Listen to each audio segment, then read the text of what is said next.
नमस्कार मित्रांनो. काल 15 ऑगस्ट होता. आपण सगळ्यांनी भारताचा 80वा स्वतंत्रता दिन हा अतिशय जल्लोषात साजरा केला.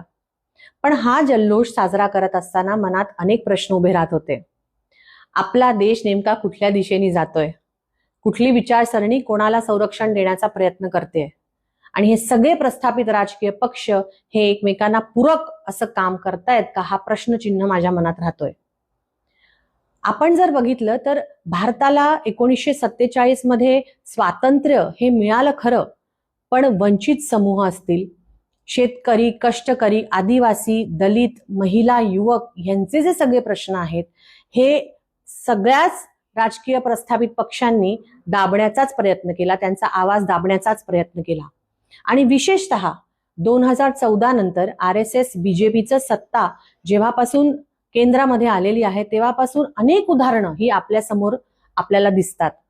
तुम्हाला जर आठवत असेल तर 2021 मधलं शेतकऱ्यांचं जे एक भलं मोठं आंदोलन उभं राहिलं होतं, त्या आंदोलनामध्ये सुद्धा ह्याच प्रकारची भूमिका या सरकारने निभावली. 700हून अधिक शेतकरी तिथे बळी गेले.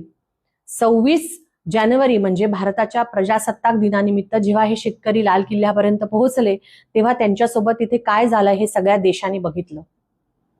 तोच प्रकार 2023 मध्येही घडला. भारतीय काही खेळाडू, महिला खेळाडू ज्यांनी भारतासाठी अनेक पदकं जिंकलेली आहेत, त्या दिल्लीच्या रस्त्यावरती आंदोलन करण्यासाठी उतरल्या आणि भाजपच्या एका नेत्यांनी म्हणजे तो ब्रिजभूषण सिंग त्यांनी आमच्यासोबत विनयभंग केलेला आहे असा आरोप त्यांनी केला आणि एक मोठं आंदोलन तिथे उभं राहिलं. त्या आंदोलनाला सुद्धा या भाजप आणि RSS सरकारने अशाच पद्धतीने चिरडलं. त्या महिला खेळाडूंना अक्षरशः फरफटत दिल्ली पोलीस तिथून उचलून घेऊन गेली आणि आज त्या ब्रिजभूषण सिंगला क्लीन चिट मिळालेली आहे. ह्याच प्रकारचं काहीतरी त्यांनी आता 21 जुलै आणि ह्या सगळ्या काळा दरम्यान पण केलं. विद्यार्थ्यांचं जे एक मोठं आंदोलन जंतर मंतर मध्ये उभं झालं, त्या विद्यार्थ्यांवरती काठी, गोळ्या ह्या सगळ्या झाडल्या गेल्या आणि त्यांना अक्षरशः बेहाल करून बेधम मारहाण तिथे झालेली आहे. सोनम वांगचुक यांना ज्या पद्धतीने तिथून ओरबाडून नेलं आणि हॉस्पिटलमध्ये डांबलं हे सुद्धा आपण सगळ्यांनी बघितलं, त्याचा निषेध सुद्धा आपण नोंदवला. पण एका बाजूला जर RSS BJP हे करत असेल तर दुसऱ्या बाजूला काँग्रेस आणि त्यांचे मित्रपक्ष नेमकं काय करतायत? ते काही वेगळं करतायत का? तर अजिबात नाही.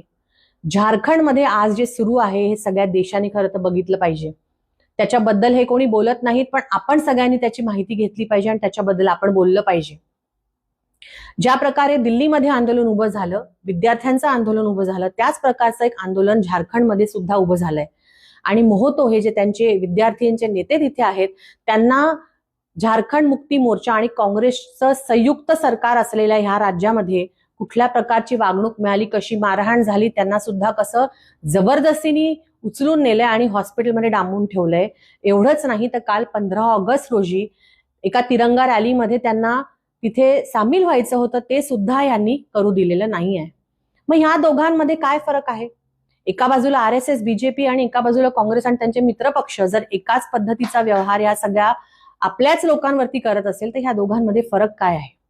त्याच्या पुढे एक पायरी जाऊन जर काँग्रेसचे नेते राहुल गांधी आणि आज जे विरोधी पक्षाचे नेते म्हणून लोकसभेत काम करतात ते जर असं म्हणत असतील की RSSचं फ्रीडम ऑफ एक्सप्रेशन किंवा RSSचं जे एक्सप्रेशन आहे हे मी संपू देणार नाही, त्या संघटनेला मी संपू देणार नाही, याचा अर्थ नेमका काय लावावा? राहुलजी गांधी यांना हे लक्षात आलं पाहिजे की ज्या शक्ती देशाच्या विरोधात काम करतात, देशाच्या एकतेला धोका निर्माण करतात, अशा शक्तींना संरक्षण देऊन आपल्याला नेमकं काय हासिल करायचं आहे बरं? त्यामुळे ह्या सगळ्या विधानांकडे आपण सगळ्यांनी डोळसपणे बघितलं पाहिजे. काँग्रेस आणि त्यांचे मित्रपक्ष आणि भाजप आणि RSS हे काही वेगळं करतायत का, एकमेकांना पूरक काम करतायत आणि एकसारखंच काम करतायत, ह्याचा विचार आपण सगळ्यांनी केला पाहिजे. त्या पुढे अजून जाऊन RSS BJP वारंवार देशाला, देशाच्या लोकांना, आता सध्या आंदोलनं सुरू आहेत त्या सगळ्या युवकांना देशभक्तीचे डोस पाजत असते. आम्ही कसे देशभक्त आणि तुम्ही कसे देशविरोधी हे सांगत असते आणि त्याची प्रतीकं त्यांनी ठरवून दिलेली आहेत. यांच्यापैकी अनेक जण तर हेही म्हणतात की आता तिरंग्याच्या जागी भगवा फडकवायला पाहिजे. पण ठीक आहे, जे त्यांचे नेते तिरंग्याला घेऊन ढोंग करतात त्यांनी तरी ते नीट करावं ढोंग. काल आपण बघितलं की रेड फोर्ट म्हणजे लाल किल्ल्यावरती जेव्हा पंतप्रधानांनी भाषण दिलं तेव्हा त्यांच्या खिशावरती लागलेला तिरंगा हा उलटा होता. हा देशाचा अपमान नाही का? हे देशविरोधी नाही का?